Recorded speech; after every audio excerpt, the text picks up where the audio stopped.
Você vai ter que analisar 400 empresas para você ver o que é bom ou não é. Não, então você começa fazendo um filtro inicial. Ó, começa por essas daqui porque é muito fácil de você entender o que essas empresas fazem. É mais lógico que não é só você fechar o olho e sair comprando só por conta desse filtro setorial. Você precisa fazer um filtro, por exemplo, de governança. Não adianta nada, você vai lá e compra uma empresa que o dono é um puta picareta. É muito mais um trabalho de você entender o que você não quer para sua carteira do que o contrário.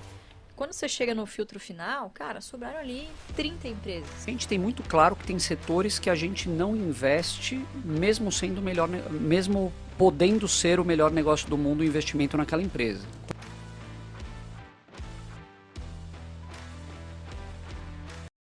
Acho que é o seguinte, o BEST, na verdade, não quer dizer que a gente exclua todo o resto.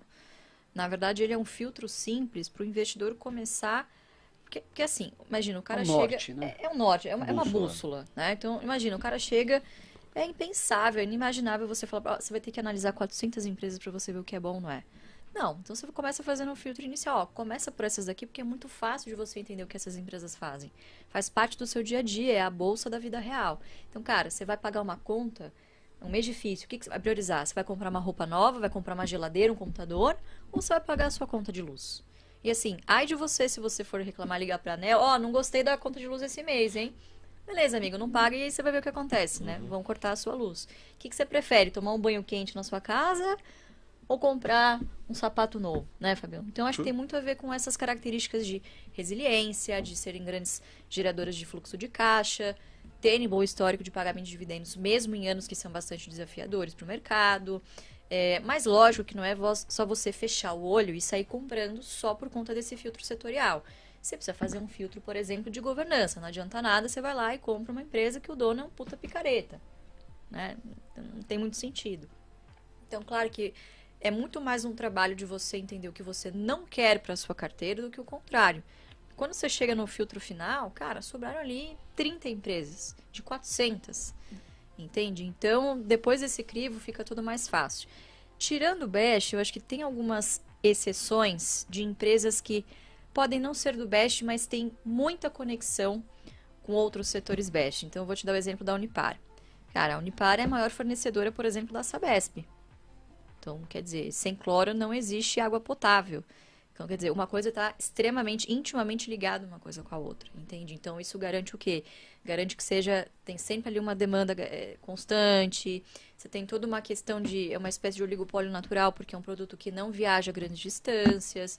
Então, você tem que buscar essas empresas que são exceções, que tenham essas características de resiliência e que as tornam grandes geradoras de caixa e que consigam remunerar bem o seu acionista, né? Mas, claro, não são muitas. Então, a gente tem Klabin, tem uma lista, assim, bastante seleta e bem eu diria pequena, assim, eu diria. respondendo, você falou de ser agnóstico ou não, né?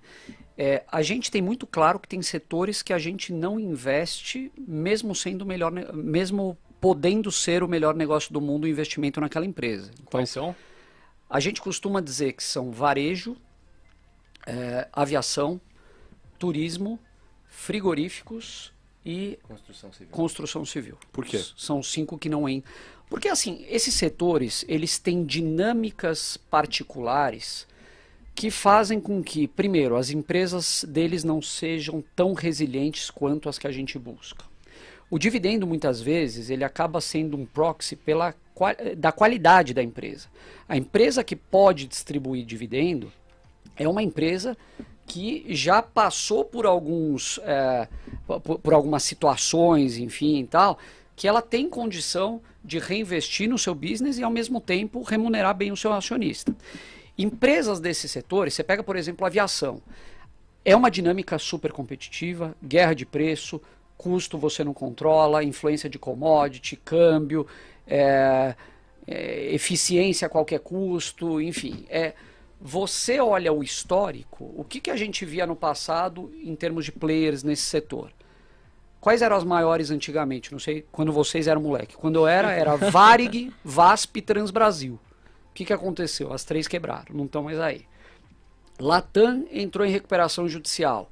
Gol já teve mal das pernas várias vezes. Então, assim, é um setor que ele demanda uma gestão extremamente competente e mesmo assim tem muita coisa que foge do controle do gestor e ele não consegue te remunerar. Varejo, a mesma coisa, margens extremamente pequenas, você pega a questão da diferenciação das empresas, você não tem quase. Então, muitas vezes a diferenciação da empresa é oferecer frete grátis, aí a outra também oferece, aí está todo mundo sofrendo com as margens mais comprimidas, enfim. Então, para a gente, eu digo até que a gente não tem competência para analisar o que são bons negócios e maus negócios dentro desses setores. E por não ter, a gente prefere ficar de fora.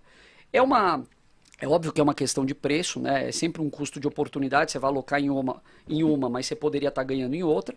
Mas a questão é, na Bolsa você tem tantas alternativas e muitas vezes empresas muito descontadas em bons setores, que a gente se pergunta, poxa, será que vale a pena eu correr o risco num setor cíclico de ciclos muito longos, com balanços complexos? Então eu prefiro ficar fora de encrenca, independente do preço.